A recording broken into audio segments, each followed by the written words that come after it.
Shabbat Shalom, somos Isabel y Ramiro Peña, siervos de Yahweh en esta su casa de oración, Encuentro con Yeshua. Amén, amén. Amén, hermanos, le damos gracias a nuestro Abba, que nos reúne un Shabbat más para poder escudriñar su bendita palabra. Amén. Amén. El día de hoy, mis amados hermanos, vamos a tocar un tema muy hermoso, muchos lo conocemos, pero vamos a verlo desde la perspectiva hebrea, y tiene que ver con los dos hijos, ¿verdad? Y el becerro engordado.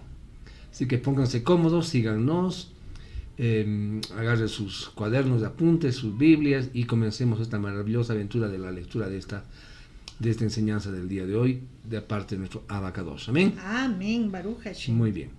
Entonces, como estamos diciendo, hermanos, que como bien sabemos nosotros, Yeshua utilizaba las parábolas, que no son más que relatos cortos que contenían enseñanzas profundas y significativas sobre el reino de Elohim y sobre todo sobre la vida espiritual. Así es. Amén. Una de las parábolas más conocidas, hermanos, es la parábola de los dos hijos que vamos a hablar esta noche, también conocida como la parábola del hijo pródigo. Esta parábola se encuentra en el Sefer, en el libro de Lucas, capítulo 15, y es, hermanos, una poderosa historia que resalta la misericordia y la gracia de nuestro Yahweh. Amén. Amén. En esta parábola, el simbolismo del becerro engordado, van a ver ustedes junto con nosotros, que juega un papel crucial en la comprensión de este mensaje central. Amén. Amén. Bueno, entonces los invitamos a que disfruten de esta maravillosa enseñanza que nuestro Mashiach ha preparado para todos nosotros para bendecir nuestras vidas. Amén. Comencemos parafraseando el libro del profeta Ezequiel. En el capítulo 34, versículo 6, nos dice: mis ovejas vagaron, dice este versículo, en derredor, sin objetivo, en toda montaña y colina. Sí. Mis ovejas, dice, continúa este versículo, fueron, dice, esparcidas por toda la tierra, sin nadie que las buscara, ni nadie que las cuidara. Amén. Entonces existe, hermanos, un grave problema, por decirlo así, entre los descendientes de nuestro padre Abraham, ¿verdad? En la actualidad. Y es que ellos se encuentran divididos en dos partes. ¿Amén? Y no nos estamos haciendo referencia a la descendencia de Agar, porque realmente no tiene nada que ver con esta promesa. Pero una de las partes reclama ser descendiente por la carne, ¿verdad? Pero no reconoce a Yeshua como su Mashiach. Estamos hablando de los hermanos Yehudim. Amén. Y la otra parte que lo reconocemos a Yeshua, pero muchos lo hemos transformado en un ídolo más, y en el cristianismo tradicional ha venido a ser como un sustituto espiritual. Amén. Amén. Así andan judíos y cristianos hoy, en la actualidad, Amén. con un, entre comillas, falso amor. No te metas en mis cosas, que yo no me meteré en las tuyas. Así es, hermano. Para los judíos actuales, los cristianos continúan siendo gentiles paganos. Así es. Y para los cristianos actuales, los judíos son el pueblo elegido, Correcto. que ha sido abandonado y al cual ellos han reemplazado. Falacia, ¿verdad? Estas doctrinas entonces fueron desarrolladas por personas malintencionadas para mantenernos separados. Así es, mis hermanos. Pero entonces, ¿quién es el verdadero Israel de Yahweh? ¿Cuál es la verdadera identidad de Israel y de las 12 tribus? ¿Y en qué lugar de la misma nos encontramos nosotros mismos, hermanos? Preguntémonos eso. Muchas personas, muchos creyentes, cuando hablamos de esas épocas, ¿qué nos dicen? Inmediatamente saltan y dicen: sí, están hablando ustedes del cristianismo primitivo o de la iglesia primitiva, ¿verdad? Pero, los cristianos, los que seguían a Cristo. y la llaman como su iglesia, pero vamos a ver que no es así. Si pudiéramos unir, hermanos, a manera de ejemplo, a un creyente de aquella época con uno actual y les pidiéramos, por ejemplo, que describieran lo que es un cristiano o una iglesia, ¿qué pasaría? Descubriríamos que muchas de las ideas no coincidirían Claro, correcto, en ¿no? casi nada. En casi ¿no? nada, ¿verdad? O sea, ellos no tenían ese concepto, ¿verdad? En ese sentido, que una de las partes de la restauración trata de reemplazar, ¿verdad? Digamos en términos griegos, porque fue a partir de ellos que comenzaron a generarse las confusiones. Las imágenes mentales completas que transmiten cada una de esas palabras eran completamente diferentes para las personas por causa de las múltiples culturas en las que cada uno había crecido. Por eso es indispensable que nos aproximemos a estas verdades buscando la mentalidad, pero la mentalidad hebrea de aquellos que fueron los protagonistas de la historia central, o sea, en el contexto hebreo. Amén, hermanos. Y a pesar de que fue abierta una puerta para que los que se habían ido y se habían convertido en gentiles pudieran regresar, ¿verdad? La historia central de esta charla, la casa a la que regresa y el padre que los espera, continúan siendo hebreos, ¿verdad?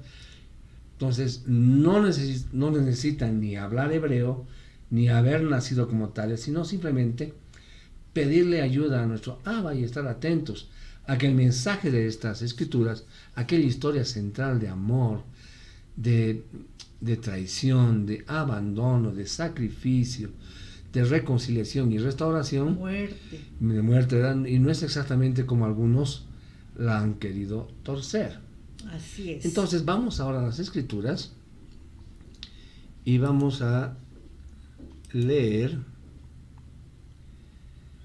el Sefer de Lucas. Vamos a ir a Lucas 15. Del 11 al 32. Muy bien. Entonces acá vamos a tener la parábola del padre amoroso que perdona a su hijo menor, es decir, a Efraín. Entonces vamos a entrar en el concepto y a hebreo, ¿verdad?, de esta parábola. Otra vez Yeshua dijo, un hombre tenía 2 hijos. El menor dijo al padre, Padre, dame la parte de la fortuna que será mía. Por lo tanto, el padre dividió la propiedad entre ellos. Tan pronto como pudo convertir su parte en dinero, el hijo menor se fue a un país lejano donde derrochó su dinero viviendo una vida atolondrada. Pero después que lo había gastado todo, se levantó una hambruna severa en todo el país y comenzó a pasar necesidad. Así que fue uno de los ciudadanos de ese país quien lo mandó a sus campos para alimentar a sus cerdos, y añoraba llenar su estómago con las vainas de algarrobas que los cerdos comían, pero nadie le daba ninguna. Al fin volvió en sí y dijo, cualquier cantidad de los jornaleros de mi padre tiene comida para compartir, y aquí estoy yo muriéndome de hambre. Me voy a levantar, regresaré a mi padre y diré, Padre, he pecado contra el cielo y contra ti. Ya no soy digno de ser llamado tu hijo. Trátame como a uno de tus jornaleros. Por lo cual se levantó y se dispuso a regresar a su padre. Pero cuando aún estaba lejos, su padre lo vio y fue movido a compasión. Corrió y echó sus brazos sobre él, besándole tiernamente. Su hijo le dijo, Padre, he pecado contra el cielo y contra ti. Ya no soy digno de ser llamado tu hijo. Pero su padre le dijo a sus siervos, pronto, traigan una túnica, la mejor, pónganla sobre él. Pongan un anillo en su dedo y zapatos en sus pies. Traigan el becerro que ha sido engordado y mátenle. Comamos y celebremos, porque este hijo mío estaba muerto pero ahora ha revivido de nuevo. Estaba perdido, pero ahora ha sido encontrado, y comenzaron a celebrar. Ahora bien, su hijo mayor estaba en el campo, cuando vino y se acercó a la casa, oyó la música y las danzas. De modo que llamó a uno de los sirvientes y le preguntó: ¿qué está pasando? El sirviente dijo: tu hermano ha regresado y tu padre ha mandado a matar al becerro engordado, porque ya lo tiene de regreso sano y salvo. Pero el hijo mayor se enojó y no quería entrar en la casa. Por lo tanto, su padre salió y le suplicó. Mira, respondió el hijo, yo he trabajado para ti por todos estos años y jamás he desobedecido tus órdenes, pero nunca me has dado un cabrito para celebrar con mis amigos. Ahora, este hijo tuyo viene, quien despilfarró tu propiedad con prostitutas, y por él matas al becerro engordado. El padre dijo: hijo, tú estás siempre conmigo y todo lo que tengo es tuyo. Teníamos que celebrar y alegrarnos porque este hermano tuyo estaba muerto y ha regresado a la vida. Estaba perdido y ha sido encontrado. Amén. Amén, amén. Hermanos, todos conocemos esta parábola. El hijo pródigo es el pecador, ¿verdad?, que finalmente se arrepiente y es salvo. Amén. Pero lo que nadie menciona es la identidad de esta familia. O sea, cuando estábamos en el cristianismo, el evangelismo tradicional, nunca nos han enseñado nuestros pastores de esta forma, porque no enseñaban en el contexto hebreo, ¿verdad?, en el contexto de las raíces hebreas. Entonces, hermanos, acá tenemos un padre con dos hijos, Yehudá y Efraín. El menor pide lo que debería recibir como herencia y se marcha de la casa, malgastando la fortuna en una muy mala vida, como hemos leído, ¿verdad? El menor sale de la tierra y se va a las naciones, Efraín. En la parábola, el malgastador, o sea, Efraín, es el hijo menor, pero sin embargo, hermanos, vemos que en las escrituras él es el primogénito, siendo el menor. Claro. ¿Verdad? Vamos a ir a Jeremías 31:9. 31:9. ¿Qué nos dice? Ellos salieron gimiendo y yo los traigo de vuelta con consolación, causándolos alojarse por arroyos de agua sobre sendas allanadas, porque yo soy un padre para Israel y Efraín es mi primogénito. Amén. Entonces aquí vemos que Adonai dice que él es un padre para Israel, y que dice de Efraín que es su primogénito, ¿verdad? Amén, sí. Vamos a ir a Bereshit 48, 14 al 16. 14 al 16. ¿Qué nos dice? Pero Israel extendió su mano derecha y la puso sobre la cabeza del más joven, Efraín, y puso su mano izquierda en la cabeza de Menashe. Él intencionalmente cruzó sus manos, aun siendo Menashe el primogénito. Entonces él bendijo a Joseph y dijo: oh Elohim, en cuya presencia se condujeron mis padres Abraham y Isaac, el Elohim que me ha conducido desde mi concepción hasta este día. El Malaj que me redime de todo mal, bendiga a estos jóvenes, y que sea declarado sobre ellos mi nombre y los nombres de mis antepasados Abraham e Isaac, y que proliferen abundantemente como peces al seno de la tierra. Amén. Vamos Amén. a adelantarnos hasta el versículo, saltar un versículo, vamos a ver del 18 al 20. Joseph le dijo a su padre: no lo hagas de esa forma, mi padre, porque este es el primogénito. Pon tu mano derecha en su cabeza. Pero su padre rehusó y dijo: yo sé eso, hijo mío, yo lo sé. Él también se hará un pueblo y él también será grande. No obstante, su hermano menor será mayor que él, y su cera formará multitud de naciones. Amén. Amén, amén. Hermanos, ¿será que Yeshua se equivocó cuando contó la parábola del hijo pródigo? Ciertamente no, ¿verdad? Ciertamente no. A pesar de haber recibido el derecho de la primogenitura, Efraín era el nieto, ¿verdad? Y no el hijo de Jacob. como hemos podido ver en las lecturas que hemos visto ahorita. Y además, desde nuestra perspectiva, no podían ser considerados primogénitos porque no nació primero. Sin embargo, aprendemos que tanto la primogenitura, perdón, ¿verdad? Aquella que Esaú también despreció, como su bendición de multiplicidad física, fueron a parar a Efraín. Pero esto fue por un decreto de arriba, de lo alto, ya que Jacob hablaba por el Ruach, amén, cuando dio esas bendiciones. Y esto es así porque Elohim es soberano. Amén, Baruch Hashem. Romanos 9:15 nos dice: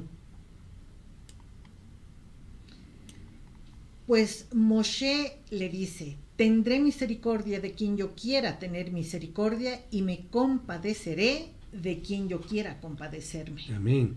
Entonces vemos, hermanos, que según las escrituras atestiguan que se puede ser el hijo mayor, pero no ser el primogénito.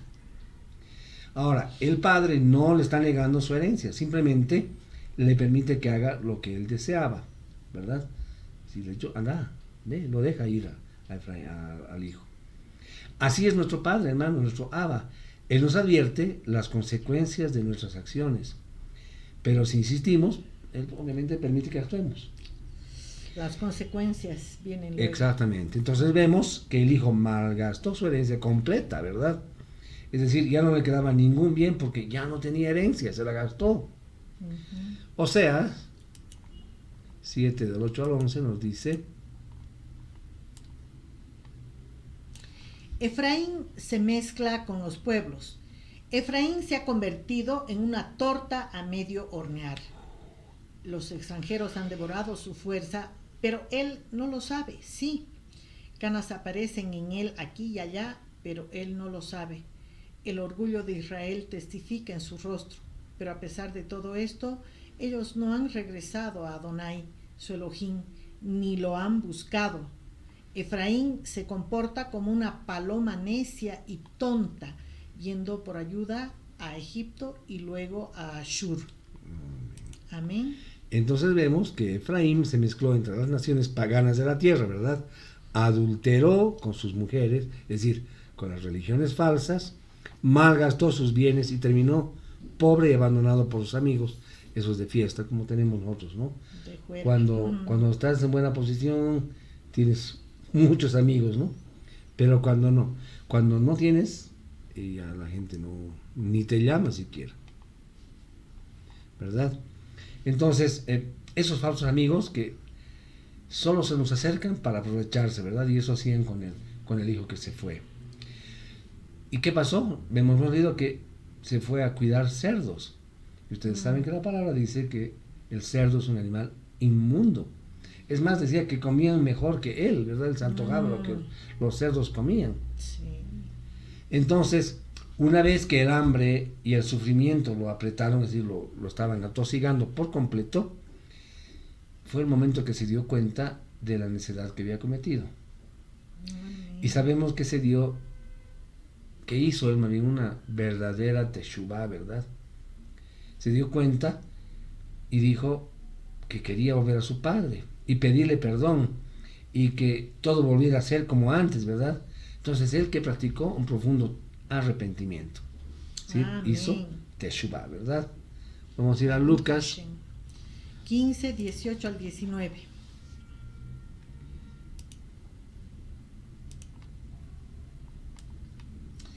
Me voy a levantar, regresaré a mi padre y diré: Padre, he pecado contra el cielo y contra ti.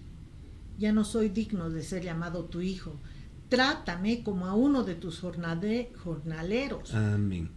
Por lo cual se levantó y se dispuso a regresar a su padre, pero cuando aún estaba lejos, su padre lo vio y fue movido a compasión, corrió y echó sus brazos sobre él, besándole tiernamente. Amén. Entonces, ¿qué vemos acá, hermanos? Mucho antes de que llegara a la casa, dice, el padre lo vio y tuvo compasión de él.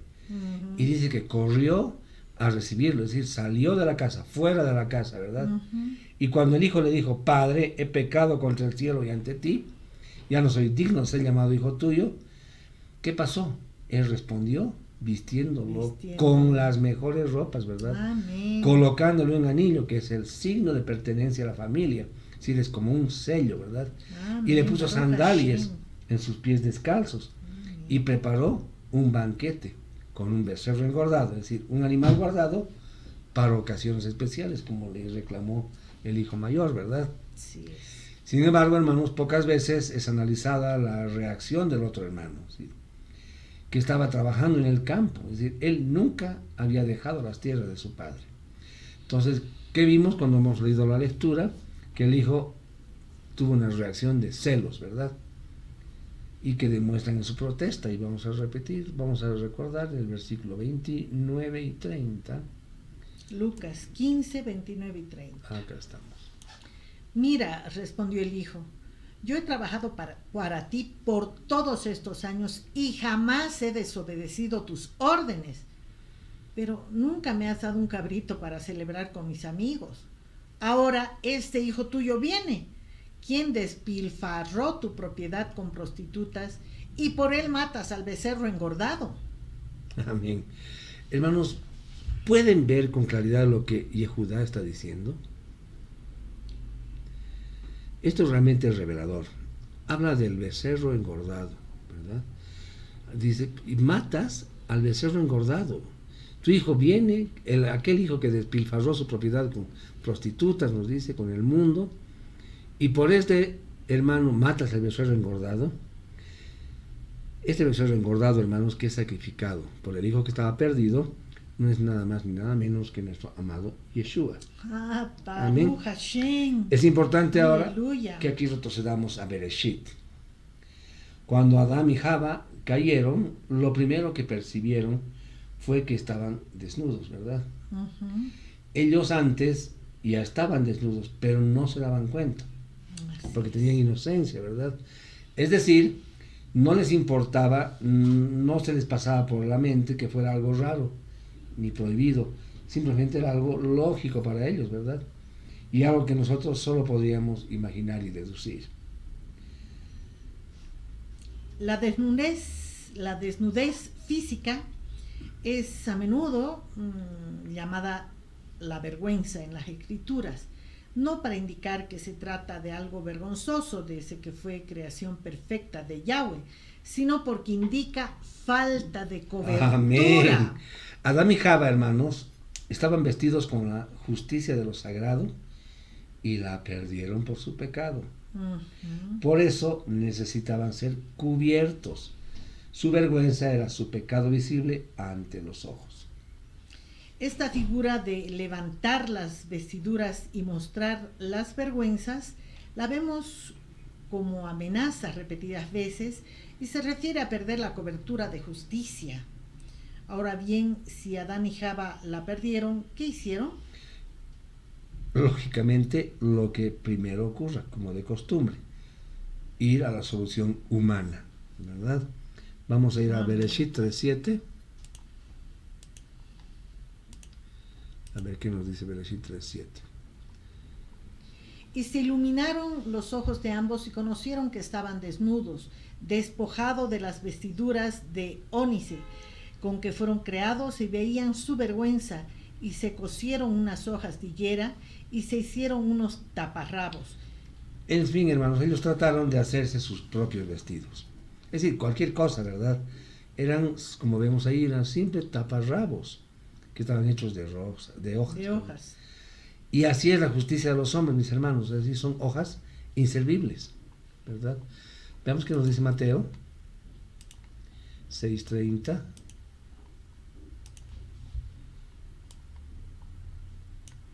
Nos dice, y si la hierba del campo que hoy es y mañana se echa en el horno, Adonai la viste así.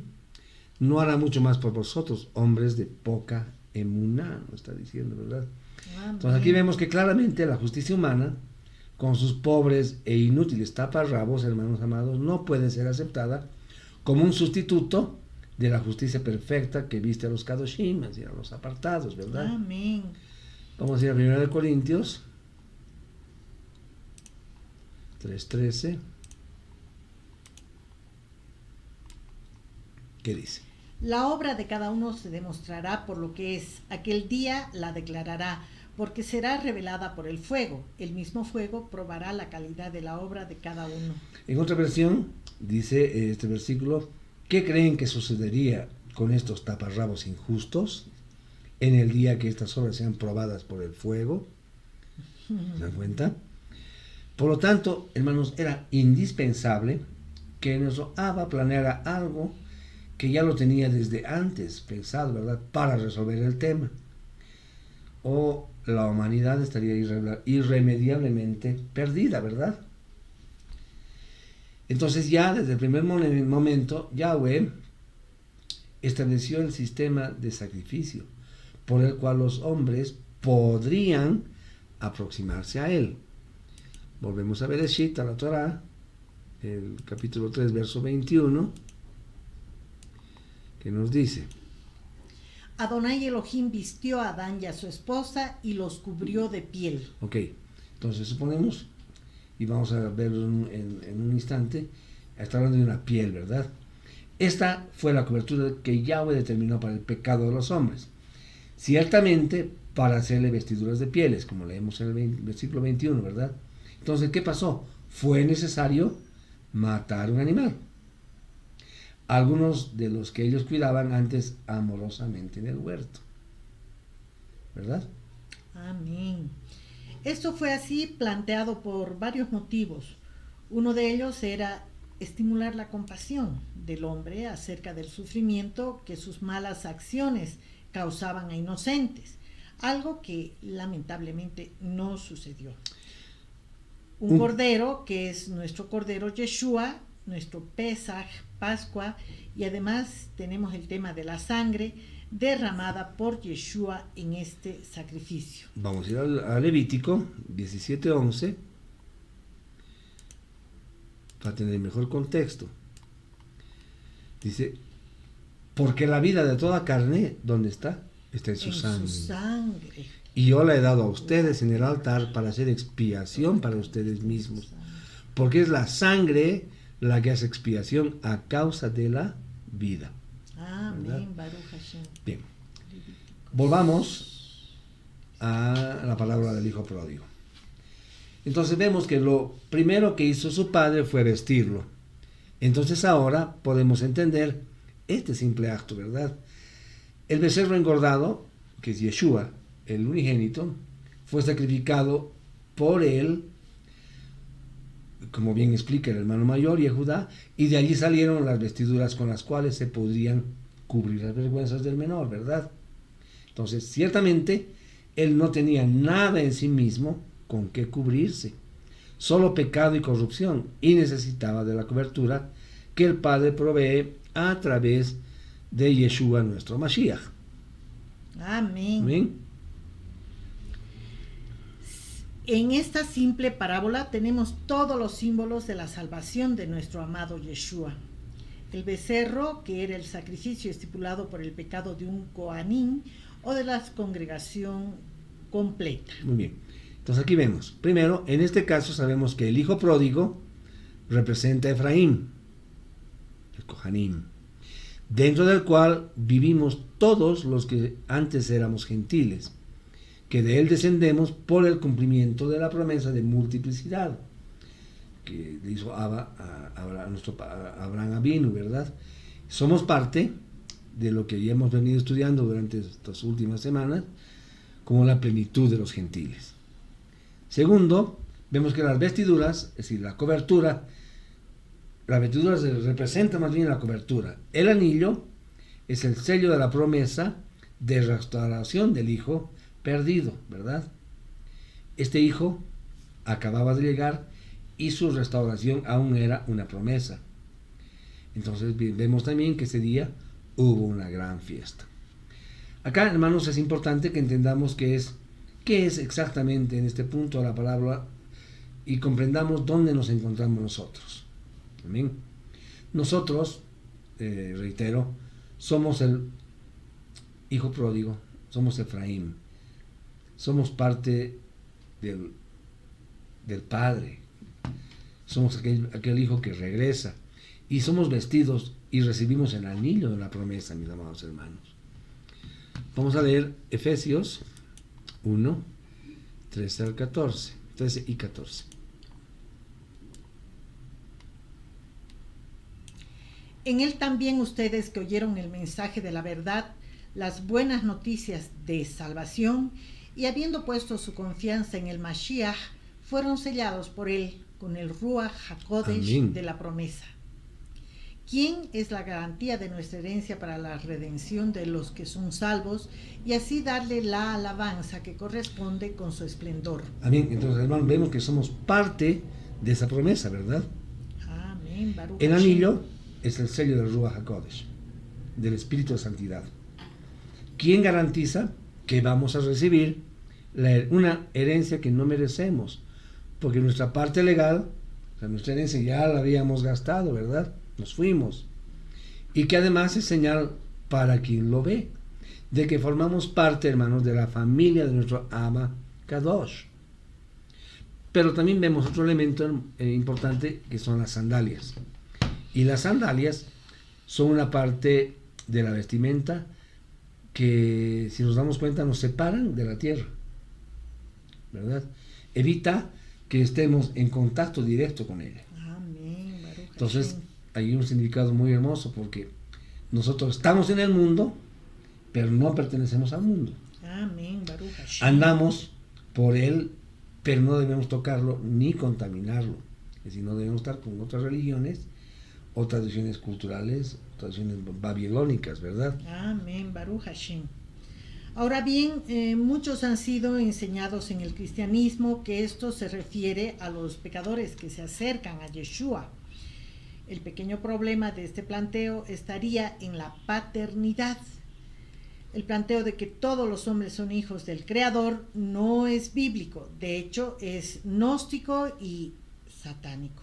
Todos los seres humanos son creación, criaturas, pero no hijos. Somos hijos por adopción y eso no viene del hombre. Amén. El cristianismo se ha encargado de hacer creer a los cristianos que Yeshua vino a formar una nueva familia para el Padre, algo que no tiene ningún sustento en las escrituras, ¿no? ¿Verdad? Y es verdad, porque los gentiles, o sea, los cristianos se hacen llamar ahora el Israel espiritual, ¿verdad? Algo que jamás aparece dentro de las escrituras. En ninguna parte de las escrituras dice eso. Como si justamente, como todas estas doctrinas que se inventan y que no aparecen. Pero todo, hermanos, está claramente escrito y de la boca del propio Yeshua. Cuando nos dice en Mateo 15:24, ¿qué nos dice Mateo 15:24? Es algo que conocemos muy bien, ¿verdad? Y que ha dicho que Él ha sido enviado solamente a las ovejas perdidas de la casa de Israel, ¿verdad? Amén. Entonces Yeshua vino, hermanos, a rescatar a los perdidos de la casa de Israel y no a otros impostores, ¿verdad? Ahora, pueden entender por qué no todos aceptan el mensaje de las buenas nuevas de paz, ¿verdad? Mateo 22:14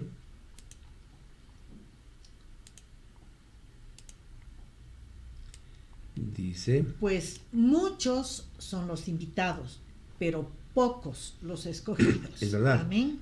Amén. Yahweh dio la promesa, en primer lugar, a Adán y a Java.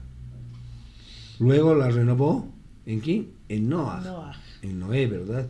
Y finalmente comenzó a aplicarla en Abraham Avinu, y a partir de él, a su descendencia. Él entonces no trabajó con ninguno de los otros pueblos y naciones de la tierra, solo con el que él había elegido, y de entre esos, inclusive, siempre solo con un pequeño remanente escogido, ya que necesitaba la transgresión de las dos casas para cumplir la promesa de multiplicidad y además para beneficiar a todas las familias de la tierra. Amén. Y esto solamente pudo ser posible esparciendo a la simiente de Efraín por toda la tierra, ¿verdad? Y haciendo que se mezclara con otras naciones que se llaman gentiles, que no están en el pacto, de manera de incorporarlos nuevamente a la familia, ¿verdad? Amén. Primera de Corintios 7:14.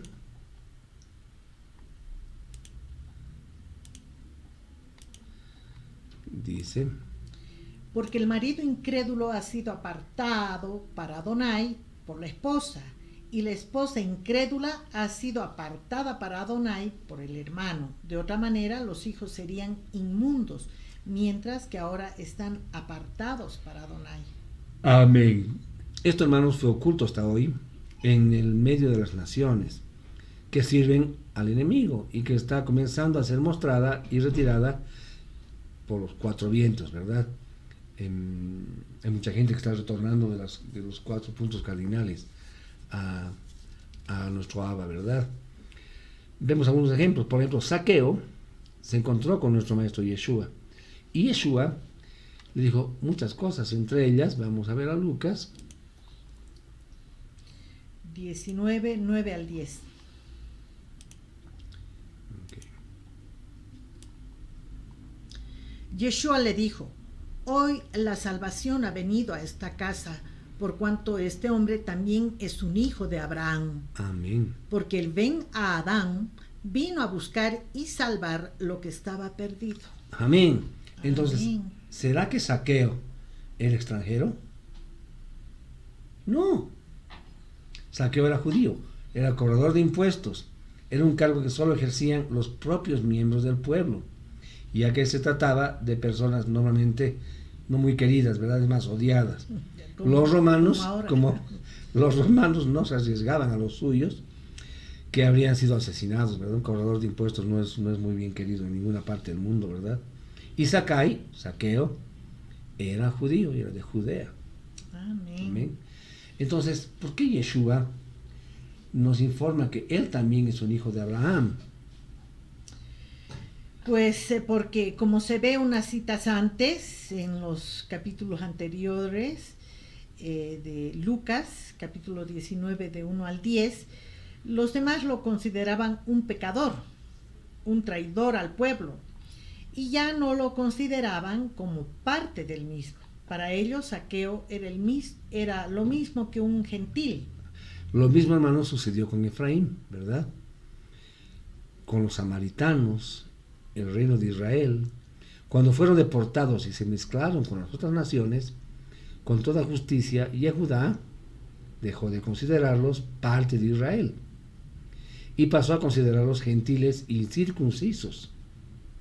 Yehudá tenía razón en hacer este razonamiento, porque Efraín no trató de mantenerse puro hasta el fin. De hecho, ya estaba tan contaminado antes que por eso fue enviado al exilio, ¿verdad? Pero eso no impidió que, llegado su momento, Yehudá hiciera cosas peores. Y hoy, actualmente igual, ¿no? Hay muchos grupos así.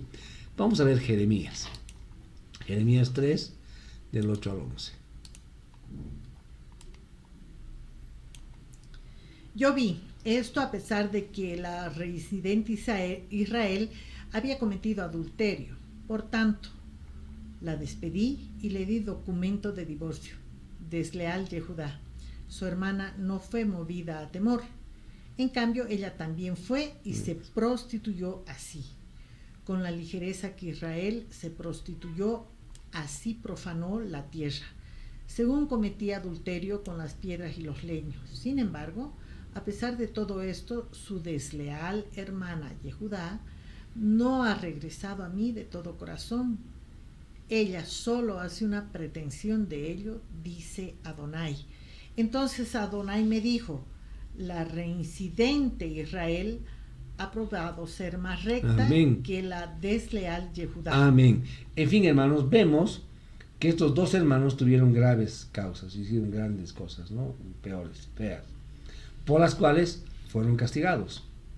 Pero lo que vemos es justamente la actitud de los judíos para con los cristianos, pues ellos se niegan de plano a reconocerlos como su hermano perdido.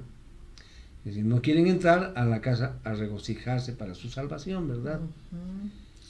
Su actitud es de completo rechazo, y aun cuando aceptaran que los gentiles pueden ser Efraín, ellos rechazan a Efraín, considerándose más puros que él, algo que les será mostrado que no es así, porque como acabamos de ver o de leer líneas arriba, Yahweh considera más justo a Efraín que a Yehudá. Amén.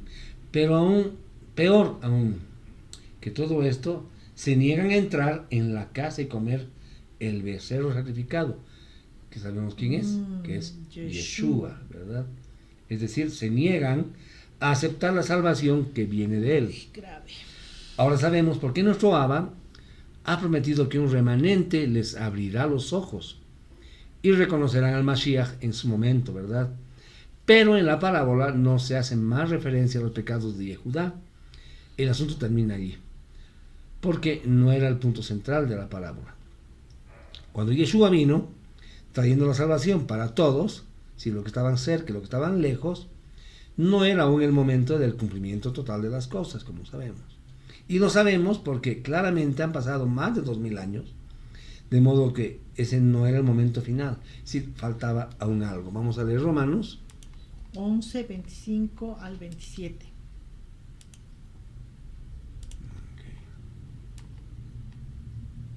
Esto trata del misterio de la salvación de Israel. Pues hermanos, quiero que ustedes entiendan esta verdad que Adonai había ocultado antes y ahora la ha revelado, para que no se imaginen que saben más de lo que en verdad saben. Es el endurecimiento que a tal grado ha caído sobre Israel hasta que los de las naciones hayan entrado en la totalidad. Y luego todo Israel será salvo. Amén. Como está escrito, vendrá a Sión el libertador que apartará de Jacob la impiedad. Y este será mi pacto con ellos cuando yo quite sus pecados. Amén, hermanos. Entonces vemos que Jacob es Israel completo, es decir, Efraín y Yehudá. Amén. Amados hermanos, sabemos que si han sido llamados a conocer y aceptar la salvación que viene de Yeshua, nuestro Mashiach, y ya hicimos pacto con él, y Yeshua es la Dalet, es la puerta, ¿verdad? Entonces ya no somos más gentiles. Amén. Nunca más, ¿verdad? Somos Efraín. Aleluya. Vamos a ir a Efesios 2, 14 al 16. Amén. Porque Él mismo es nuestro Shalom. Él nos ha hecho a ambos pueblos uno y ha derrumbado la Mejitzá que nos dividía, destruyendo en su carne las enemistades, la ley de mandamientos en orden a ritos, los sacrificios de animales y ordenanzas humanas. Él hizo esto para crear en unión con Él mismo de los dos un nuevo hombre, haciendo Shalom. Amén. Para así reconciliar para Adonai, mediante el poste, ambos pueblos en un solo cuerpo, siendo Amén. ejecutado como un criminal, mató en sí mismo esa separación. Amén, hermanos. Amén. Amén. Vamos a volver a quitar esto. Entonces, mis amados hermanos, la parábola de los dos hijos y el simbolismo del becerro engordado nos recuerdan la naturaleza compasiva y misericordiosa de Elohim. Amén. Nos muestra que, a pesar de nuestras fallas y pecados, Él nos espera con los brazos abiertos, listo para perdonarnos y para restaurarnos. Amén. Esa gracia, la gracia inmerecida, el sacrificio redentor y la alegría del reino son aspectos esenciales de esta parábola, que nos invitan, hermanos, a que reflexionemos sobre nuestra propia relación con Yahweh y nuestra respuesta a ese su gran amor, ¿verdad? Y al igual que el hijo pródigo, podamos encontrar esperanza, y salvación, ¿verdad? En el amor y la gracia, el favor de nuestro Padre Celestial. Amén. Baruch Hashem. Amados hermanos, con esto hemos terminado la reunión la reunión de este séptimo día. No sin antes agradecerle al Padre por tan hermosa enseñanza, recordatorio de que somos parte del pueblo elegido de Dios, ¿verdad? Somos el remanente. Somos el remanente, somos parte de su pueblo, somos injertados en el olivo para estar entre ellos, ¿verdad? Amén. Lean Romanos 11, 17 y vamos a ver que estamos entre ellos, no estamos en vez de ellos, somos parte de ellos, somos parte del reino, somos herederos de ese reino, tenemos una promesa enorme y hermosa, ¿verdad? Amén. Amén. Le damos gracias entonces a nuestro Abacadosh que ha permitido reunirnos un Shabbat más, un séptimo día para escudriñar su palabra, para estar en intimidad con Él. Le pedimos que si está en su maravilloso amor y voluntad, nos permita reunirnos la siguiente semana, el próximo séptimo día, acá mismo, para volver a escuchar por el mismo canal, ¿verdad? A la misma hora. Gracias, Abba, por tu amor inmenso, gracias por tus bendiciones, por todo lo que haces, porque transforma nuestras vidas, Señor. Gracias por que nos has hecho parte de tu pueblo elegido, bendito Rey. Te agradecemos, amado Padre, y esperamos podernos reunir con tu favor el siguiente séptimo día. Amén.